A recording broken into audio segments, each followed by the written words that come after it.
Bom dia, meus irmãos, graça e paz do nosso Senhor Jesus. Nós vamos ler Mateus 28, glória a Deus. Vamos ler a palavra de Deus.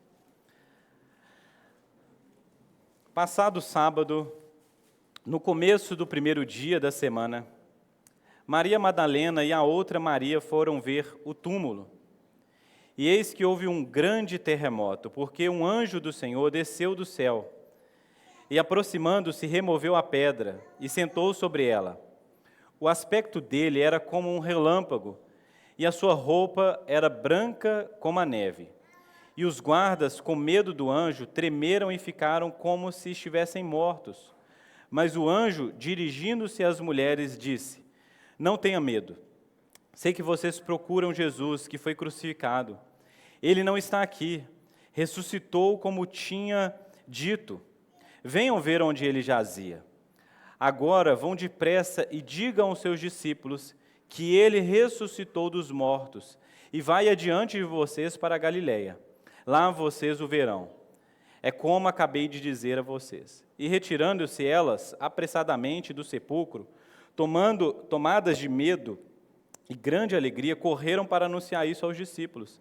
E eis que Jesus veio ao encontro delas e disse: Salve! E elas, aproximando-se, abraçaram os pés dele e o adoraram. Então Jesus lhe disse: Não tenham medo, vão dizer aos meus irmãos que se dirijam a Galileia e lá me verão. Amém. Essa porção das Escrituras dessa manhã, quero te convidar mais uma vez a orar comigo. Senhor Deus e Pai, que domingo especial, como é bom podermos refletir sobre a oferta que o Senhor entregou naquela cruz, Cristo Jesus, para o nosso favor, para o nosso bem, para o perdão dos nossos pecados, para a nossa justificação. Através de Jesus recebemos nova vida e que através da reflexão dessa passagem, desse acontecimento aqui, nossos olhos possam se abrir ainda mais para Ti, para a nova vida que podemos esperar no reino de Deus. Nos abençoa com essa palavra, ó Deus, em nome de Jesus. Amém. Irmãos, a Páscoa é esse grande momento em que nós nos lembramos da libertação do povo de Israel, do Egito, para a terra de Canaã, e agora nós pensamos também sobre a nossa grande libertação. Êxodo capítulo 12, versículo 13 e 14, diz assim: O sangue será um sinal para indicar as casas em que vocês se encontram. Quando eu vir o sangue, passarei por vocês, e não haverá entre vocês praga destruidora, quando eu ferir a terra do Egito. Este dia lhe será por memorial, e vocês o celebrarão como solenidade ao Senhor, de geração em geração. Vocês celebrarão esse dia por estatuto perpétuo. Era assim que os judeus celebravam a Páscoa, lembrando da grande libertação que Deus proveu para eles ali, de como eles passaram mais de 400 anos como escravos de Faraó, escravos no Egito, e sem terra. Não era uma nação, não era uma nação constituída, não tinha uma terra própria para si. Era um povo que estava ali no meio de outros povos, ali, vivendo muito distante, muito aquém daquilo que Deus havia intencionado para Abraão, Isaque e Jacó. Mas nós lembramos do juízo de Deus, de como naqueles dias o juízo de Deus se estabeleceu naquele lugar, e a mensagem de juízo representou também libertação e salvação para o povo de Israel. E aquele povo foi, de uma maneira dramática, naquela noite de Páscoa, liberto do Egito para uma nova jornada em rumo a Canaã.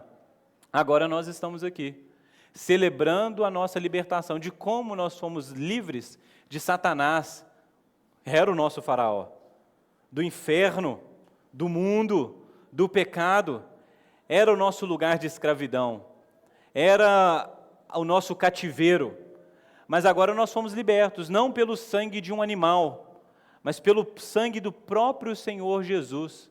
Aquela sexta-feira representou para nós isso, libertação, salvação, perdão de pecados. Agora não rumo a Canaã, mas a nova Jerusalém, a novos céus e nova terra, ao reino de Deus, a igreja está em uma grande procissão por esse mundo. Aí é verdade, a gente ainda caminha pelos desertos. No entanto, nós caminhamos agora, não com Moisés, mas com o próprio Senhor Jesus conduzindo a sua igreja. Veja os paralelos, como a Páscoa cristã deve ser celebrada, como é importante. Naquela noite, Jesus estava justamente fazendo o que outros judeus e outras pessoas do seu próprio povo faziam, lembrando da libertação de Israel do Egito. E ali ele pôde apresentar para os seus discípulos uma nova maneira de celebrar a Páscoa, uma maneira que é celebrada nele mesmo, no seu corpo e no seu sangue, partidos, entregues voluntariamente para a nossa libertação. Ali a história mudou, a gente começou a ver a Páscoa de outra maneira, e é por isso que a gente fez esse jantar na quinta-feira, para que nós possamos ganhar ainda mais consciência do que representa esse sacrifício de Jesus Cristo. É verdade, agora nós somos libertos pelo sangue do Cordeiro que nos livra da morte. Hebreus capítulo 9, versículo 11 e 12 diz: quando, porém, Cristo veio como sumo sacerdote dos bens já realizados, mediante o maior e mais perfeito tabernáculo, não feito por mãos humanas, quer dizer, não desta criação, e não pelo sangue de bodes e de bezerros, mas pelo seu próprio sangue, ele entrou no santuário uma vez por todas, e obteve eterna redenção. O domingo de Páscoa é o domingo para a gente pensar sobre a segurança da nossa salvação, sobre aquilo que Cristo fez por nós na cruz, é algo seguro e definitivo para as nossas almas. Nós não precisamos, como disse o Wilker mais cedo, nós não precisamos mais temer a morte, não precisamos mais temer o diabo ou o inferno. Como diz Paulo, Romanos capítulo 8, nada mais pode nos separar do amor de Deus. Nem a morte, nem a vida, nem principados, nem potestades, nem a altura, nem as profundezas, nada pode nos separar do amor de Deus. Por quê? Porque o amor de Deus está provado e garantido para nós por meio do sangue de Jesus, sacrifício perfeito, redenção eterna. Veja como esse é um domingo de celebração, um domingo de nós pensarmos com segurança e alegria sobre a nossa salvação. É verdade, a ressurreição de Jesus aconteceu em um domingo como esse, exatamente um domingo como esse. A gente vai passar pelo texto aqui, mas lembre-se disso, o Evangelho é verdadeiro. Não somente aquelas mulheres, mas os discípulos. Não somente as mulheres e os discípulos, mas como diz o apóstolo Paulo em 1 Coríntios, mais de 500 pessoas viram o Cristo ressuscitado. O nosso mundo não conhece o Cristo. O nosso mundo acha que a Páscoa cristã ou o Evangelho é uma invenção de corações religiosos. Perceba bem, nunca o mundo, tateando a verdade, consegue por si mesmo encontrar a verdade. O mundo tenta ler a realidade a partir dos seus pressupostos, estudos, pesquisas, gráficos e porcentagens. O cristão analisa e lê o mundo através das lentes do Cristo que ressuscitou. Essa verdade não pode ser ignorada. Infelizmente, no mundo em que nós vivemos, ser evangélico, ser cristão, parece ser coisa de idiota. Porque é como se a gente estivesse brincando aqui de conto de fadas. Mas isso aqui para a gente não é uma encenação, não é um teatro. É um testemunho de uma verdade absoluta. Cristo ressuscitou, o nosso Deus, o nosso Senhor ressuscitou. Essa é a verdade que nos move. Qualquer outra verdade que não se alinhe com essa realidade, ela é meia verdade, ela é névoa. Você não precisa desconfiar do Evangelho para acreditar em qualquer coisa que o mundo afirma. Pelo contrário, você deveria desconfiar de qualquer verdade que o mundo afirma, por causa do Evangelho que afirma que Cristo ressuscitou. Você adora um Deus vivo. Você adora o Cristo ressurreto. Isso aqui não é um conto de fadas. Sua fé não é um conto de fadas. Você deveria levar a sério isso. As pessoas à sua volta deveriam levar a sério a sua fé. Você adora uma pessoa que ressuscitou ao terceiro dia. Tendo dito isso, vamos ao texto. Mateus 28, versículo 1 diz: Passado o sábado, no começo do primeiro dia da semana, Maria Madalena e outra Maria foram ver o túmulo. Vocês sabem, né? Que o sábado, ele era o dia mais importante, é o dia mais importante do judeu. Era o dia de descanso, é o dia de pensar nas obras de Deus, de olhar para Gênesis. Deus descansou depois de ter criado todas as coisas, é verdade. O sábado, ele tinha um peso, um significado essencial na vida do judeu. E agora o domingo está entrando em cena. Agora, não como os judeus que olham para o sábado, nós olhamos para o domingo como um dia, inclusive é por isso que nós nos reunimos no domingo, porque no domingo é o dia da ressurreição. Se nós deveríamos pensar sobre todas as obras de Deus na criação, agora deveríamos pensar mais profundamente sobre aquilo que Deus fez. Cristo Jesus naquela cruz. Que obra extraordinária! Muito mais extraordinária do que os oceanos cheios de peixes e animais, e as montanhas, e as florestas, e a constelação inteira. Existe uma das obras de Deus, uma ação, um ato de Deus na eternidade, no cosmos e no tempo, que nós deveríamos pensar profundamente sobre ele. Cristo Jesus ressuscitou naquele dia.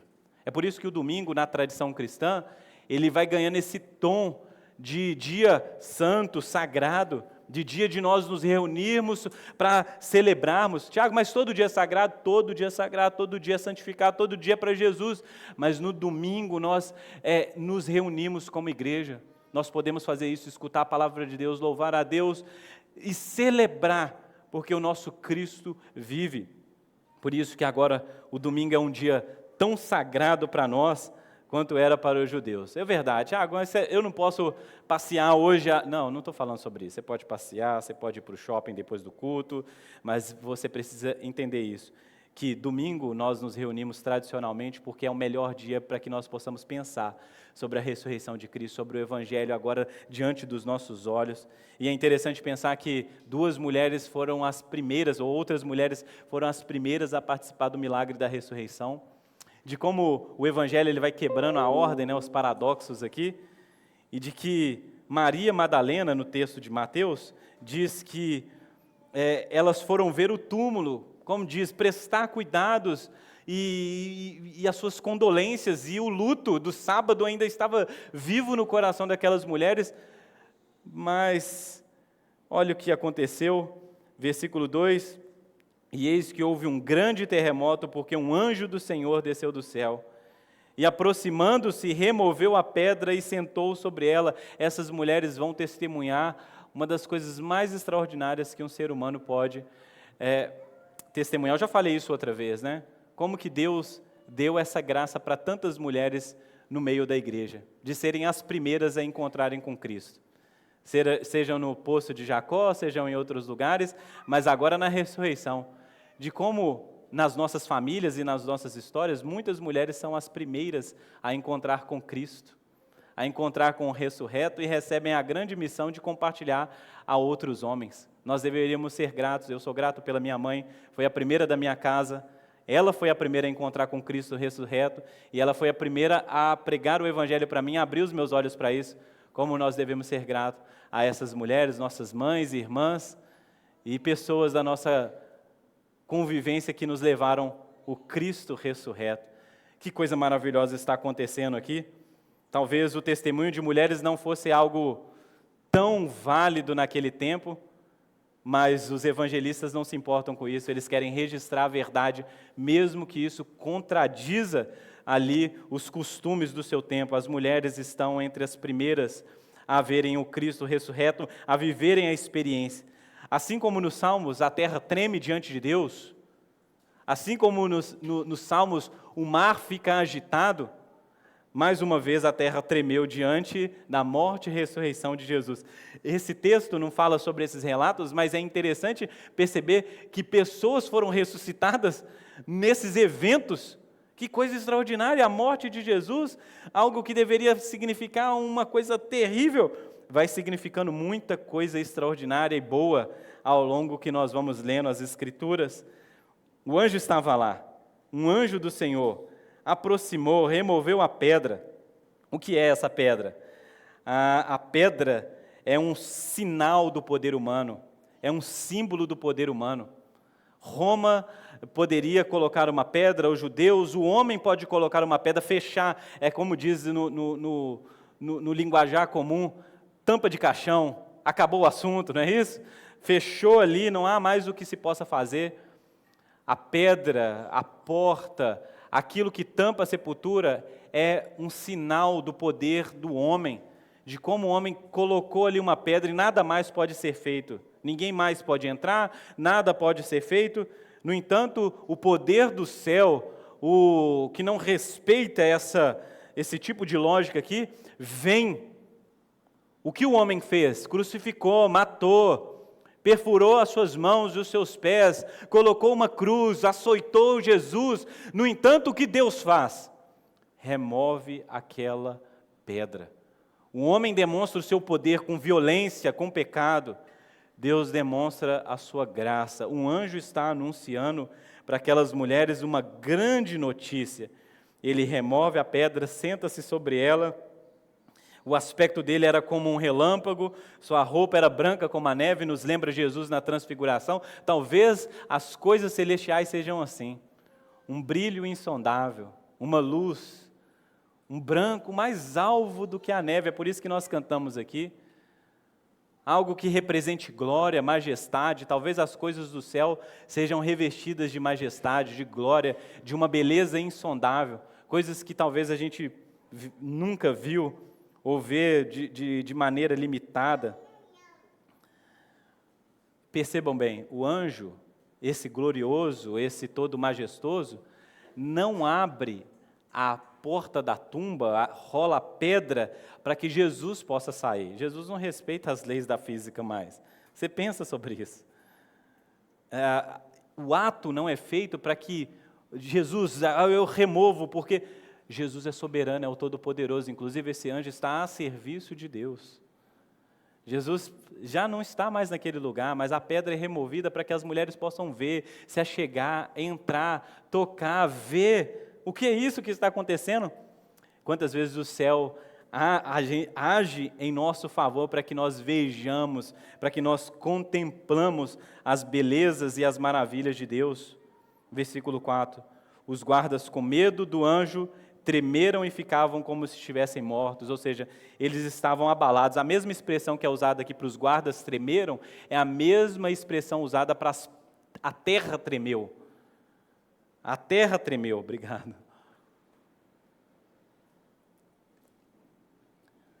Mas o guarda está tremendo de medo. Ele está desmaiado.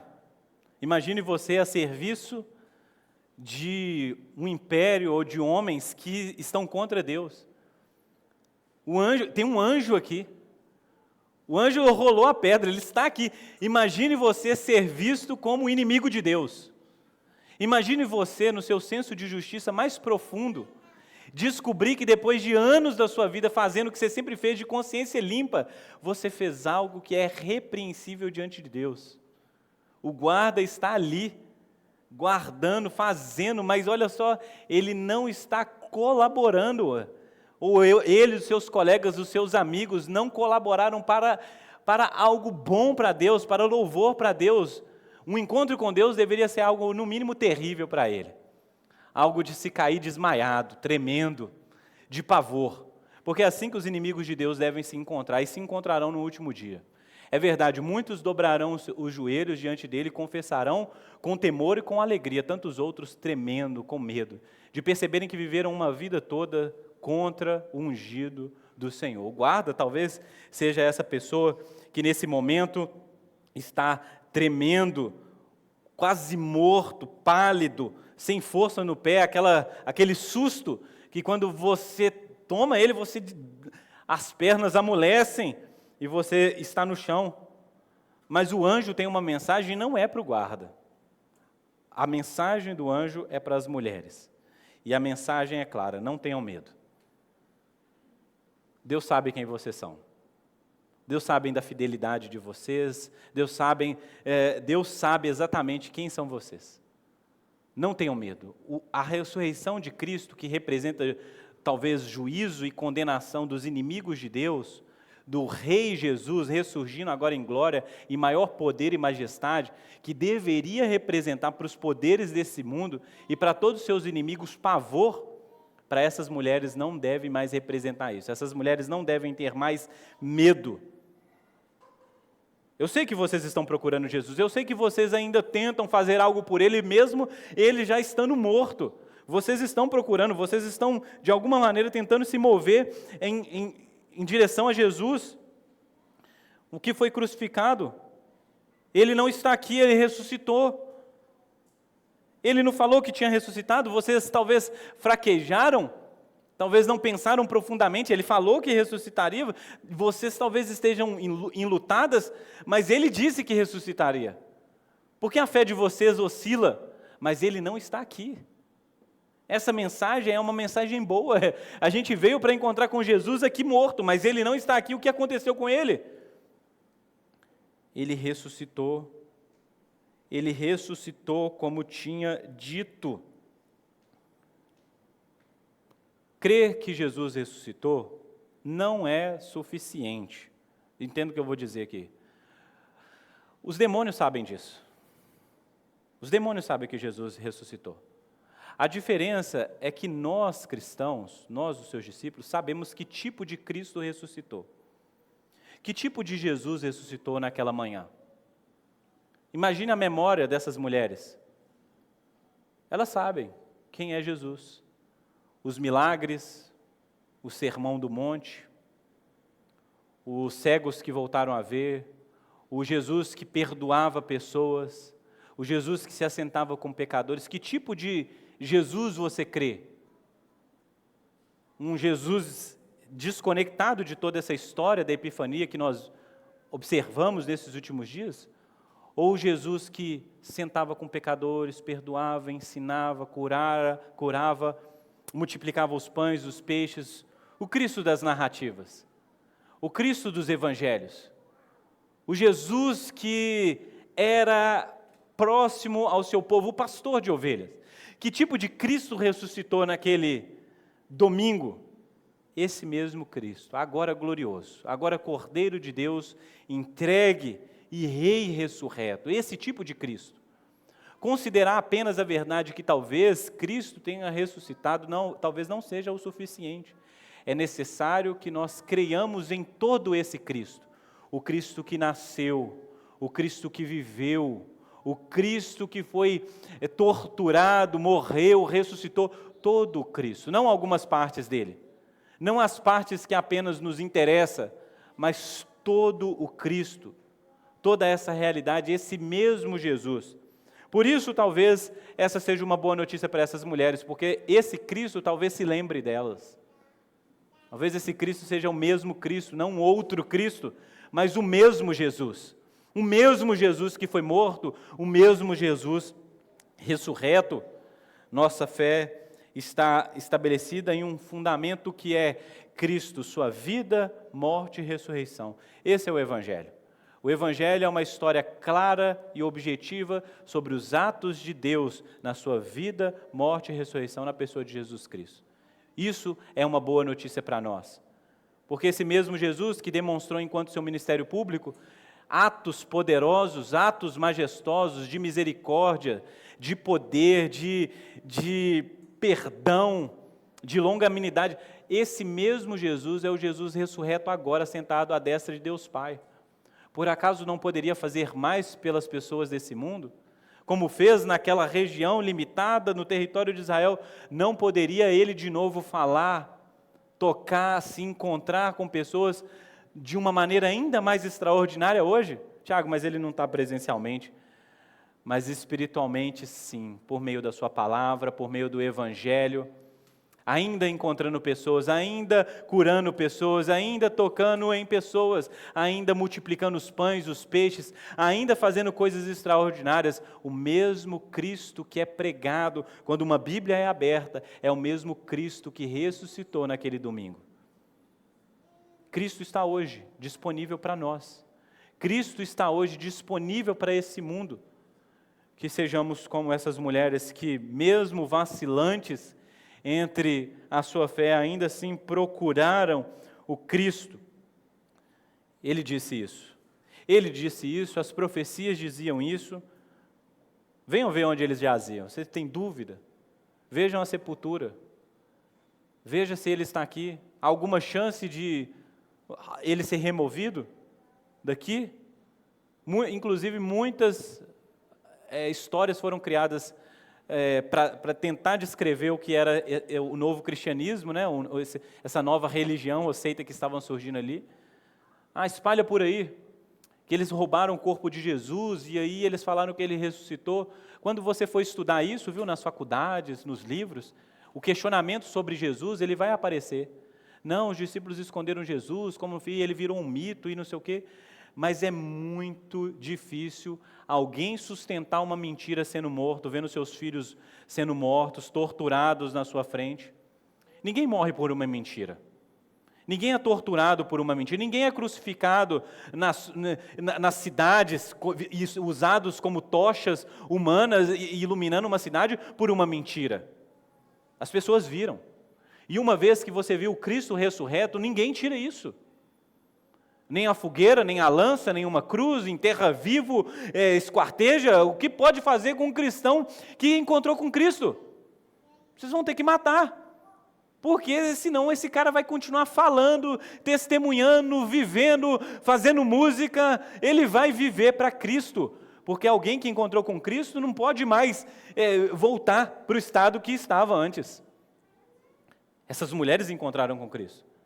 Os discípulos encontraram. É por isso que eles vão de bom grado para a morte. É por isso que eles fazem canções diante da tortura e da morte. Porque eles encontraram com Cristo. Eu oro para que a nossa fé seja, no mínimo, parecida com eles. De que uma vez que encontramos com Cristo, cremos e confessamos Cristo, nós possamos ser fiéis a Ele e não julgar que existe qualquer tipo de sofrimento que possa ser aliviado por negar a Cristo. Não, eu não quero negar a Cristo. Eu não quero evitar o sofrimento. E não quero nem ceder às alegrias desse mundo. Eu quero viver inteiramente para aquele que morreu e ressuscitou por mim naquela cruz. Ele ressuscitou. Isso é uma evidência, é um fato. Toda a terra, todos os céus agora preste atenção no que aconteceu. Jesus ressuscitou. Versículo 7. Agora vão depressa, digam aos seus discípulos que ele ressuscitou dos mortos. E ele vai adiante de vocês para a Galiléia, lá vocês o verão. É como acabei de dizer a vocês, alguém que encontrou Cristo, o Cristo ressurreto, o Cristo da Páscoa, é essa pessoa que vai correndo. Não há outra coisa. Quando você descobre o Evangelho, quando você descobre as maravilhas de Deus, você precisa dizer isso para alguém. Você precisa correr e dizer isso para alguém. Elas agora estão com essa grande missão de pregar o Evangelho para os discípulos, para o apóstolo. Imagine que coisa extraordinária. Os apóstolos estão lá, presos, nós sabemos, dentro da casa lá, estão com medo. Eles ainda não sabem nada. E as mulheres agora sabem. E elas têm uma missão de dizer, de ensinar, de falar. Cristo ressuscitou. O medo delas deve ser substituído pela alegria. O medo substituído pela alegria. Toda insegurança substituída agora por convicção. Ele vive. O anjo do Senhor apareceu para a gente, estava lá. Nós vimos o anjo. Nós podemos acreditar no testemunho do anjo. Mas olha o que está prestes a acontecer. Versículo 8. E retirando-se elas apressadamente do sepulcro, porque é isso que a gente faz, a gente corre, sai catando os cavacos para dizer, tomadas de medo e grande alegria, talvez, meu Deus, o que está acontecendo, como que a gente se tornou participante, a gente só veio no túmulo chorar, talvez lamentar, e agora olha o que está acontecendo com a nossa vida, nós nos tornamos protagonistas dessa grande história, na história de contar o Evangelho para outras pessoas. Medo e grande alegria. Elas estão correndo para anunciar aos discípulos, e o versículo 9 diz: eis que Jesus, o próprio Jesus, eis que Jesus veio ao encontro delas e disse: salve. A expressão aqui é uma expressão de alegria, de exultação. É como se Jesus estivesse dizendo para ela: alegria, exultação, louvor. É isso que eu digo. Talvez você fale: salve? Que isso? Que tipo de saudação é essa? Mas para aquelas pessoas isso fazia todo sentido. Essa expressão era usada quando você queria expressar uma extrema alegria, uma exultação profunda. Jesus está dizendo: alegria agora. Não mais medo, alegria, exultação, louvores. É um culto cristão. É o domingo de manhã. É a gente conversando, abraçando e aumentando a nossa voz. Para que Deus, hoje Lucas estava falando comigo outro dia, meu filho, pai, a gente tem que falar alto para Deus ouvir, e aí eu vou falar alto e Deus vai ouvir. Eu falei: Deus não precisa que a gente fale alto, mas se você achar que isso é uma expressão de alegria, então faça isso, porque é isso que a gente faz quando a gente está alegre. A gente para de olhar para quem está nos julgando e só quer cantar, e só quer dizer, e quer comemorar e celebrar: salve. E elas, se aproximando-se, abraçaram os pés dele e adoraram. Talvez seja isso que nós devemos fazer diante de Jesus. Se Jesus aparecesse aqui diante de você, eu ficaria com vontade de fazer 1000 coisas, mas diante de vontade de fazer 1000 coisas, uma coisa deveria ser certa: nos dobrarmos diante dele. Eu abraçaria ele, faria como essas mulheres. Como nós podemos aprender com elas nessa manhã? Nós podemos abraçar os seus pés, adorar. É isso que é a resposta ao Evangelho. O que nós devemos fazer diante do Evangelho? Adorar, entregar as nossas vidas, as nossas vozes, nossa energia, nosso tempo, nosso talento, nosso dinheiro, nossos bens, nossas famílias. O que você pode colocar nos pés de Jesus nesse momento, coloque. Isso seria uma coisa boa, justa. Seria algo bom. Diante da melhor notícia, elas estão vendo Jesus, não é mais um anjo anunciando o Evangelho para elas, é o próprio Jesus aparecendo para elas. Quando você se encontrar com Jesus, o que você vai fazer naquele dia? Quando Jesus se revelar para você naquele dia, o que você vai fazer? Provavelmente nós faremos o que a Bíblia diz que nós faremos. Toda língua confessará, todo joelho se dobrará. Nós diremos para Ele quem Ele é: o Senhor dos senhores, o Rei dos reis. Mas nós poderemos colocar mais uma coisa no meio disso: nosso Senhor, nosso Cristo. Como nós aguardávamos por esse momento. Nós cantávamos nos domingos. Imagine você lembrando disso. Nós cantávamos, nós contávamos a história de quando o Senhor ressuscitou, e a gente ficava imaginando como seria, mas agora os meus olhos podem ver, e essas mulheres podem ver o Cristo ressurreto. Jesus diz para ela: não tenham medo. Agora é o próprio Jesus que está dizendo. Se o anjo disse uma vez, agora é Jesus que está dizendo: não tenham medo, vão dizer aos meus irmãos que se dirijam a Galiléia e lá me verão. Não tenham medo. O Evangelho, por incrível que pareça, e talvez você esteja com dúvidas sobre isso, eu queria te lembrar: o Evangelho é um ótimo remédio contra qualquer tipo de medo que você tenha. Você tem medo de alguma coisa hoje na sua vida? Você está ansioso, você está angustiado por algo na sua vida? O seu futuro, o seu presente, situações do passado, a conta que você tem que pagar, o desafio que você vai ter, você tem medo? Ao se imaginar, ao olhar para si mesmo, ao olhar para os seus pecados, para as suas falhas, devidamente para quem você é, você tem medo? Olhe para o Evangelho nessa manhã e veja o amor de Deus dissipando todo medo, te enchendo com a paz que excede todo entendimento. A alegria do Evangelho entrando aí, correndo nas suas veias. Como disse o salmista: Restitui em mim, ó Deus, a alegria da salvação, para que eu possa o quê? Cantar com alegria, ensinar os transgressores a sua salvação. O Evangelho é essa boa mensagem que nos enche de alegria. E não só os montes podem ficar pulando como cabritos, agora nós também. Eu sei que talvez seria uma coisa, a pessoa vai falar, nossa, mas tem que ter ordem no culto. Mas se fosse por um bom motivo, eu admitiria, viu, Everton? Alegria, porque o Evangelho alcançou gente como a gente. O Evangelho nos alcançou. Você já se sentiu isolado do mundo? O maior dos pecadores? Uma pessoa indigna de viver? Uma pessoa indigna da presença de Deus? Eu já conversei com pessoas que não têm coragem de entrar numa igreja porque elas se sentem imundas, porque elas se sentem indignas. Porque eu tenho o meu vício, e enquanto eu não alargar o meu vício, eu não posso pisar numa igreja. Mal elas sabem que todos aqui têm as suas vergonhas, e nós podemos levar elas todas para diante de um Deus, que diz para nós, não tenham medo. Vocês não precisam mais ter medo de mim. Vocês não precisam mais ter medo de Deus. Está consumado. O problema de vocês foi resolvido naquela cruz.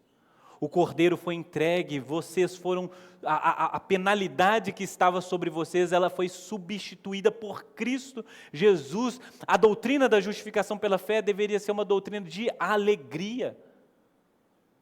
Alegria, porque os nossos pecados foram perdoados, porque a nossa redenção é redenção eterna, nós fomos redimidos, de uma vez por todas. Você não precisa mais duvidar do amor de Deus, você não precisa mais duvidar do perdão de Deus, você não precisa mais duvidar da salvação que Deus te ofereceu em Cristo Jesus, você pode ter segurança nisso. Se alguém aqui nessa manhã ainda tem medo da condenação do juízo, eu queria dizer para você, vá para a cruz, vá para o Evangelho, vá para o Cristo, encontre Jesus e ganhe essa fé que é inabalável. Desconfie de todas as coisas, mas não de Cristo. Desconfie de qualquer coisa, de qualquer verdade, mas não desconfie de Cristo. É o Dostoiévski que falou, né? Que se para eu acreditar em toda verdade eu preciso negar Cristo, então eu prefiro acreditar em Cristo e desconfiar de toda a verdade. Essa é a verdade que nós proclamamos todos os dias das nossas vidas. Cristo ressuscitou. Se Jesus, olha só, houvesse pisado nessa terra, seria algo extraordinário. Já parou para pensar nisso? Cristo veio, viveu, não morreu. Já seria algo extraordinário, uma grande dádiva. O próprio Deus ensinando, fazendo milagres, seria algo muito bom, mas não seria suficiente para a nossa salvação. Nossa alegria seria uma alegria incompleta, porque seria uma alegria sem esperança. Que bom ver Cristo, que triste não poder participar da vida de Cristo, mas a cruz nos proporciona isso. A cruz nos dá essa grande oportunidade. Pense você, o John Stott, ele trabalha a ideia de quem foi o grande culpado da morte de Jesus. Quem foi o grande responsável pela morte de Jesus? Encontramos os culpados nessa manhã. Talvez os judeus, representados por seus líderes, saduceus e fariseus. Talvez sejam os judeus, aqueles que pediram, crucificam. Talvez aqueles líderes religiosos que na surdina da noite, na calada da noite, fizeram um processo completamente falho, injusto, e colocaram um inocente num lugar que ele não deveria estar. Talvez os grandes responsáveis pela morte de Jesus sejam os judeus e os seus líderes. Talvez você pense, Tiago, mas quem mandava lá era o Império Romano, representado por Pôncio Pilatos. Se Pôncio Pilatos tivesse dito para soltar, eles tinham soltado. Então talvez seja o Império Romano, representado pela figura de Pôncio Pilatos.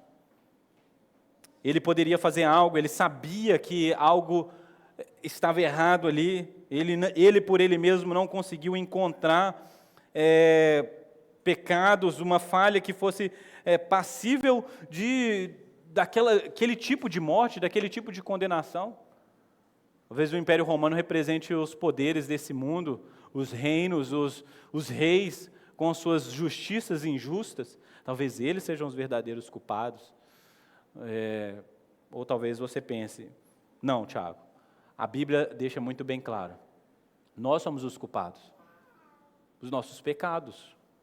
O ser humano, desde quando caiu, ele vive um tipo de vida que é contrário a Deus, e quando Jesus vai àquela cruz, ele vai absorvendo os nossos pecados, e nós desejávamos que ele estava lá.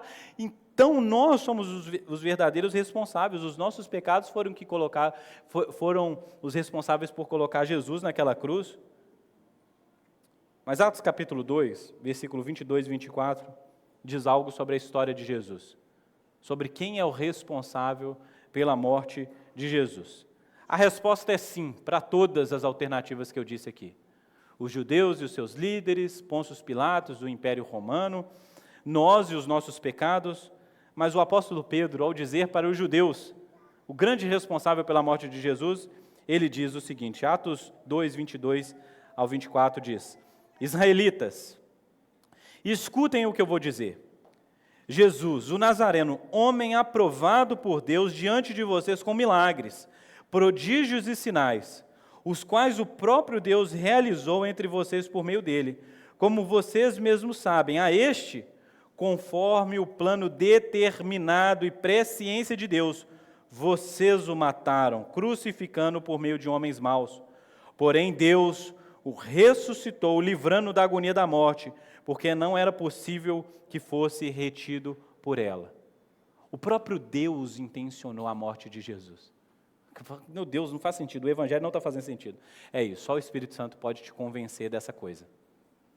De que, na injustiça dos judeus e os seus líderes, de Pôncio Pilatos representando o Império Romano, na calamidade do nosso coração, e em cada um daqueles atos que nós olhamos nesses últimos dias, desde a ceia, da traição de Jesus, os açoites, a crucificação, cada uma dessas coisas estava intencionada no grande plano e soberano de Deus. Ele, de alguma maneira misteriosa, cada uma dessas coisas era necessário. Não para que removesse a nossa culpa, de maneira nenhuma.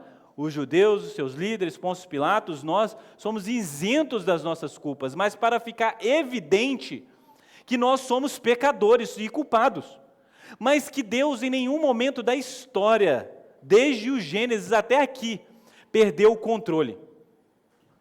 Assim como Cristo Jesus ir àquela cruz faz parte do plano de Deus, e perceba bem, por causa de Deus ele foi morto e crucificado, e por meio de homens maus isso aconteceu, também agora por meio de Deus ele foi ressuscitado e livre do poder da morte.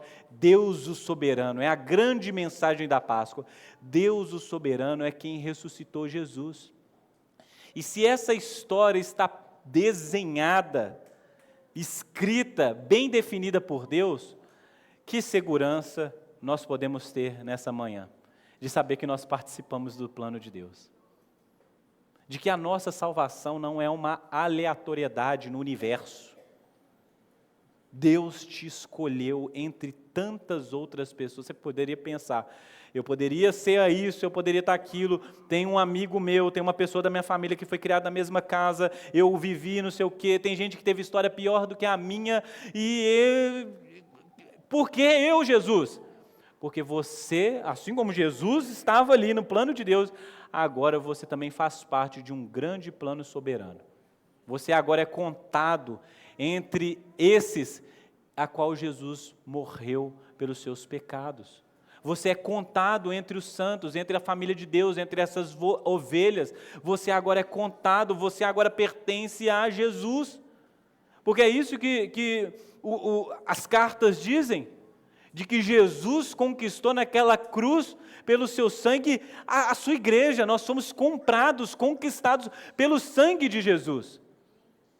Isso não é aleatório, isso não é um acidente. Pense como Deus pensa ao seu respeito. Tem gente melhor do que a gente, que merecia mais do que a gente, se a gente fosse usar a nossa lógica, mas não, nós estamos aqui nesse domingo celebrando a morte e a ressurreição de Jesus. Por isso, quando você for cantar, quando você vier à igreja no domingo, quando você abrir a Bíblia, pense que tamanho de privilégio você recebeu. De receber o Espírito de Deus, de ter nascido de novo, um novo coração. Você poderia se encontrar com Deus e ficar desmaiado e tremendo no chão, com medo de Deus, mas Jesus te disse: não tenha medo. Conte agora essa notícia, diga aos meus irmãos. Há muita gente que ainda precisa escutar o Evangelho e entrar para essa grande festa.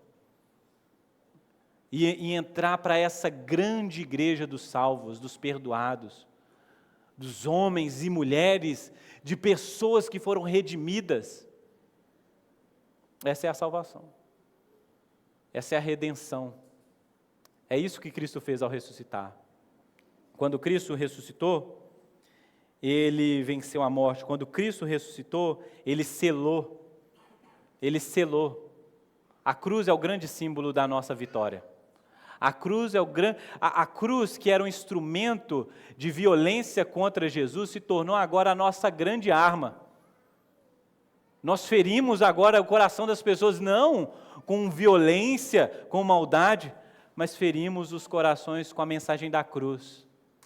E aqueles corações, assim como um cirurgião faz um corte para que haja cura, nós também pregamos o Evangelho às pessoas, para que num primeiro encontro, um primeiro corte, uma dor que se transforma em algo maravilhoso. O pecado foi removido, a culpa foi removida, agora só existe perdão. A cruz de Cristo permanece como esse paradoxo, um símbolo de tortura e vergonha que foi transformado na vitória divina sobre o pecado e a morte. A cruz, nenhuma pessoa normal, nenhuma pessoa que tivesse um mínimo de raciocínio lógico, usaria a cruz como um símbolo de honra. A cruz era um símbolo de vergonha. Mas olha só, Deus pegou o maior símbolo de vergonha e transformou no maior símbolo de alegria para o seu povo. Não é à toa que nós temos uma cruz aqui na igreja, pintamos uma outra ali. A cruz deveria estar sempre diante dos nossos olhos. A vergonha da cruz foi substituída pela vitória. Quando os reformadores pensaram na frase "a morte de Jesus matou a morte", uma coisa tão difícil de ficar imaginando, a gente pode ser levado a essa melhor compreensão, de que na morte de Jesus, a morte tomou um golpe de volta. O Spurgeon dizia que quando Satanás e a morte cravou os dentes em Jesus, todos os seus dentes foram quebrados, estilhaçados. No golpe que o inferno deu contra Jesus, as suas garras cravaram no seu calcanhar. Não é isso que nós cantamos aqui? Quando isso aconteceu, todos os seus dentes foram estilhaçados. Se eles soubessem, se o inferno todo soubesse, o que eles estavam fazendo, talvez eles deixariam Jesus viver muito mais. Mas era necessário. Toda essa ira, todo esse pecado, toda essa maldade ficasse evidente, para que somente Jesus pudesse receber louvor e honra e glória. Ele é perfeito, Ele é o santo, Ele é o Deus verdadeiro. E agora, no golpe da morte contra Ele, Ele venceu todo o poder da morte. Por isso que nós cantamos aqui, porque Ele vive e posso crer no amanhã. E quando enfim chegar a hora, em que a morte enfrentarei, você vai poder cantar essa canção, de que o nosso Cristo venceu a morte e você também vencerá. Eu já disse isso já, estou repetindo isso nesses últimos cultos para você não esquecer. Você será golpeado. Talvez você será. mas tenha certeza que Cristo logo, logo te ressuscitará. Ele ressuscitou. Qual é a certeza que eu tenho disso? 500 pessoas viram ele ressuscitado. Ele falou que ia ressuscitar, as pessoas viram, ele não disse que te ressuscitará no último dia? Creia nisso, confie nisso. Você não precisa andar com medo da morte. O túmulo está vazio. E isso é a certidão de derrota do inferno. Nunca um túmulo foi tão ofensivo ao inferno. O túmulo, talvez, o cemitério e qualquer um desses lugares, talvez fosse o lugar em que Satanás e o inferno pudessem estampar, falar, olha aqui o que eu tenho feito com a criação de Deus, com as pessoas que Deus criou à sua imagem e semelhança. Mas depois daquele dia, isso mudou, essa lógica mudou. O túmulo vazio é uma certidão de que Cristo venceu. Satanás não é mais a nossa preocupação. Cristo venceu Satanás, o inferno e o pecado. Nós podemos ter semelhante confiança. Essa vitória não pertence somente a Cristo, mas essa vitória pertence também a nós. Por isso que na ceia, nós compartilhamos o pão e o cálice, nós estamos publicamente, mais uma vez, confessando que nossa vida está aliançada com Deus, por meio de Jesus Cristo, por meio do seu sangue, por meio do seu corpo, por meio da sua cruz. Esse é o símbolo visível da nossa fé. Quando nós comemos do pão, bebemos do cálice, nós estamos anunciando para todas as pessoas em nossa volta, nós pertencemos a uma aliança, o sangue de Jesus nos alcançou. Aquele sacrifício foi por mim, os meus pecados foram perdoados, eu também era inimigo de Deus, eu sei, mas agora eu não sou mais, agora eu sou considerado filho de Deus, amigo de Deus, igreja de Deus. Que nessa manhã nós possamos nos lembrar disso na hora que a gente for cear. Que o perdão de Deus alcançou as nossas vidas, nós podemos ter esperança. Cristo vive. Um domingo de manhã aquelas mulheres foram surpreendidas. Eu espero que em um domingo de manhã, seria muito bom, ideal, mas um dia de manhã, eu acordar cheio de planos, e eu ser surpreendido com Jesus mais uma vez. Chegou a hora, e a gente esbarrando, chegou a hora, é agora, já prepara o joelho aí, para as coisas começarem. Eu quero viver e eu quero ver o meu Cristo ressuscitado. Por enquanto, talvez eu não veja Ele fisicamente, mas eu sou lembrado disso todas as vezes que alguém abre a Escritura para mim, de que o nosso Deus é um Deus vivo, e que suas palavras são confiáveis e todas elas irão se cumprir. Amém?